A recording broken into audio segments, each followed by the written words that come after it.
Join at Monsters Incorporated. We're part of your life. We power your car. We warm your home. We light your city. I'm Monsters Incorporated. Hey, look, Betty! Carefully matching every child to their ideal monster to produce superior scream, refined into clean, dependable energy. Every time you turn something on, Monsters Incorporated is there. I'm Monsters Incorporated. We know the challenge. The window of innocence is shrinking. Human kids are harder to scare.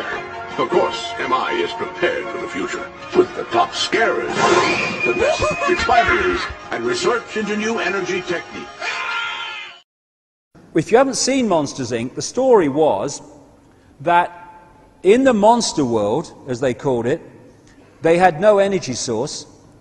And so what they did, they had a power station in the monster world, and the people working for it used to turn up to work every morning, line up, and then these doors would come up in front of them, symbolic of interdimensional doorways. And then when the hooter went off or whatever, they walked through that doorway and they walked into a child's bedroom in the human world. They went into another dimension.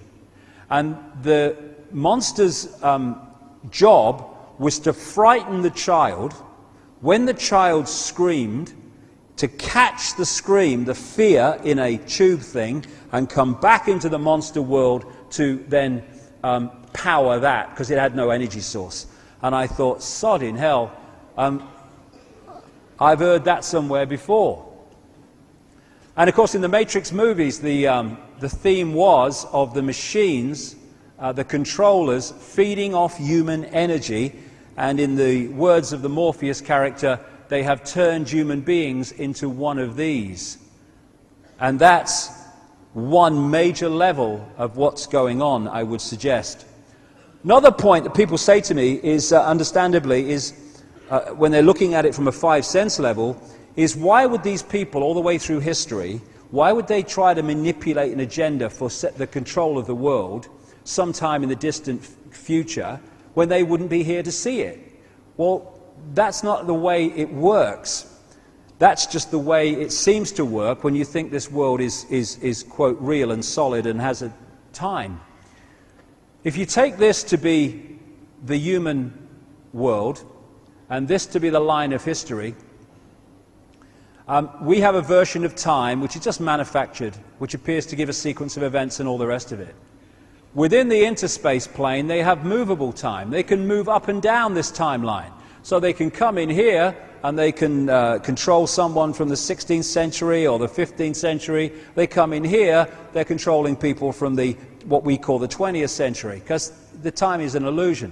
So it's been the same entities that have been moving through what we perceive as time all the way through history. And of course, when you get across here, there's no time.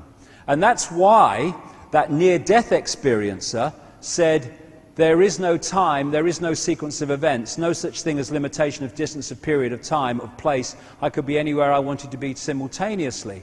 So can these to a large extent, and therefore they're moving in and out of this timeline. Another coordinate. To create this situation where people are locked in this vibrational prison and are not decoding the vast range of frequencies they could, therefore opening their awareness, sell them a religion, or sell them something to believe. Might not be an official religion, bricks and mortar religion as my father used to call it, as long as it's a belief system. But the religions, of course, are the most obvious belief system. Once you take on a belief, that belief starts editing what you decode. And you start to enter a mind prison with the walls of the belief being the prison walls. This is a Neil Haig picture. These represent the different religions, and what they're doing is all worshipping the same God, or gods, in truth. The original religions of these ancient societies obviously went with the people as they located in other areas of the world. Indeed, it was a global society anyway.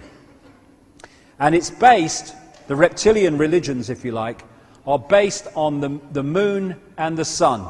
The moon goddess and the Son God, overwhelmingly. And they come in many and various forms. All these different religions are based on this same principle while claiming to be different. And these religions came out of these areas of the world that we have seen earlier, is where the bloodlines came out of to a very large extent.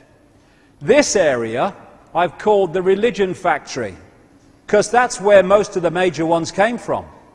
Out of this same area came Judaism, came Christianity, came Islam, came Hinduism, and goodness knows how many in between. And these religions, all based on sun and goddess worship and the reptilian gods, when you decode it, went with the bloodlines out across the world, taking this with them. And when they relocated in Rome to form the Roman Empire and the Roman Church, what we call Christianity, was merely the Church of Babylon relocated. That's why when you take the names away and all the rest of it, you find that Christianity in its structure and beliefs is a mirror of the Babylonian beliefs and religious structure. And so the religions again come into this same category, although the followers down here have no idea this is so. In the end, they all, and it's not just these four, this is all just symbolic of the structure, again lead into the same people.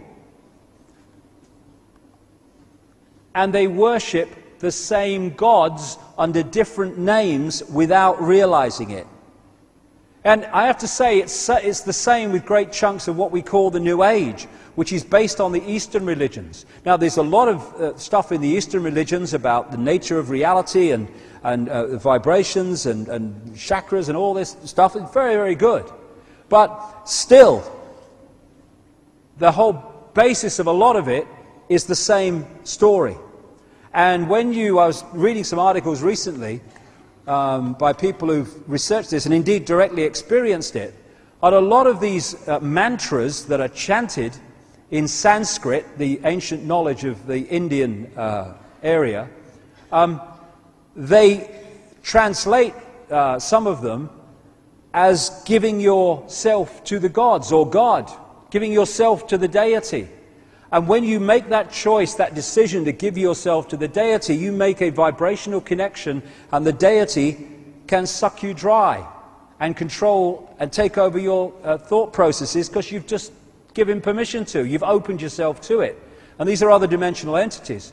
And I have to find it strange that this is the New Age Jesus called Santana or somebody, and this is the Jesus as depicted in Christianity. Well, no one knows what Jesus looked like, and yet these two beliefs have come up with the same bloke. So, you know, the connections between apparently different religions are much more blatant than they appear to be. And in the end, they all lock into these other dimensional gods. Now, this is one key reason why, although there are many reasons.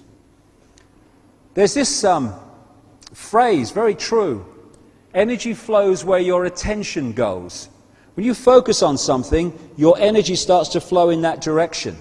When you worship something on a deep devotional level, you seriously focus your energy in that direction.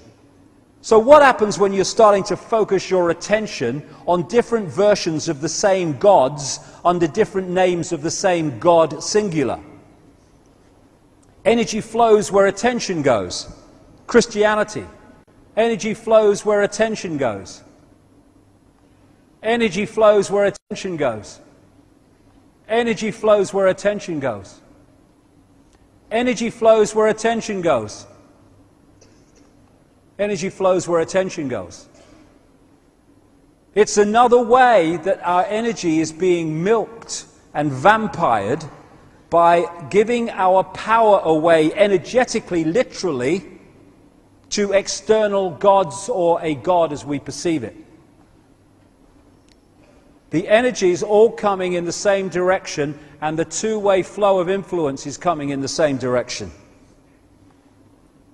And my goodness, if you want to focus people on a low vibrational energy, which you can then absorb, how about that for a symbol on which to focus? I saw 9 of these in a church once, 9 of them. Someone being tortured. What are we doing? And of course,